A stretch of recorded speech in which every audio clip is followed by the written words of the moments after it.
Kumin KTP General Conference kum sang hi somnel porok sai tola nei me ka hianin nei zai po zai te kan lo en ve zela kan kal ve man si la wa huna in lama te kan lo en ve zela zel ta chunin zai pol zai ro ro wa hianin nei conductor mu nom ti fal big lut tuk kana ya chu ram lun ve kar pasot bia zai pol conductor hi ni ya kan en ngalang mu nom takani pui mep takani mo kan ngai thain kan en ngalang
Todo chu avo on vo opera vi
Van bebe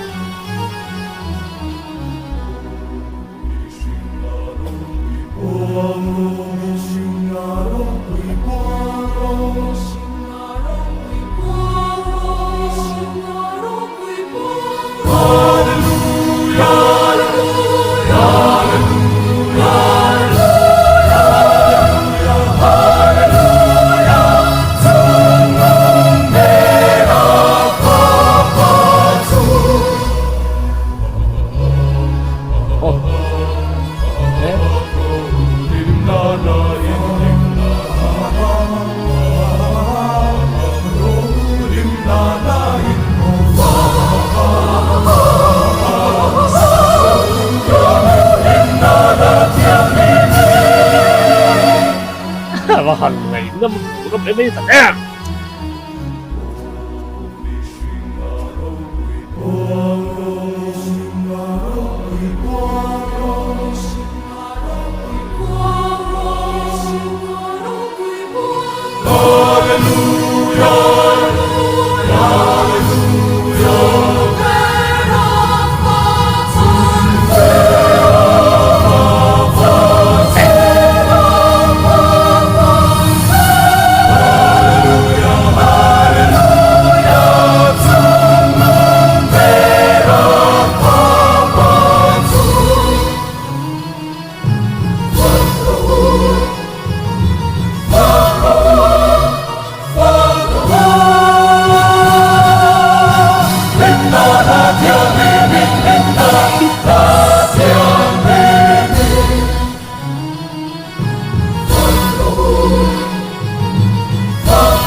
Avan ro pui rem rem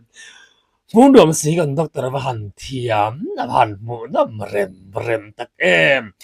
asai pos prana or pui avan mon van sai thiam tak em head voice an mang thiam si a opera lampang deuh lek lek teng te khana ran ti deuh ro ti khat ngai chopol ne nuai khani ber mai hla pui deuh ro an conductor evan conduct ne tek em ve hetiang conduct an hnuai sai chu in chak ve thun karing khaya ram hun veng thar pastor bia zai pol te conductor in nei thain bia zai pol te in van nei zai thiam te lul mai em chu class rem takani pui takani mu nam angai nom boxi Kumin General Conference KTP General Conference achurin zai po zai munam le mititlai ngai nom ka ti po berte zinga me ani nangni pon ngai nom le munam inti fe ngai karing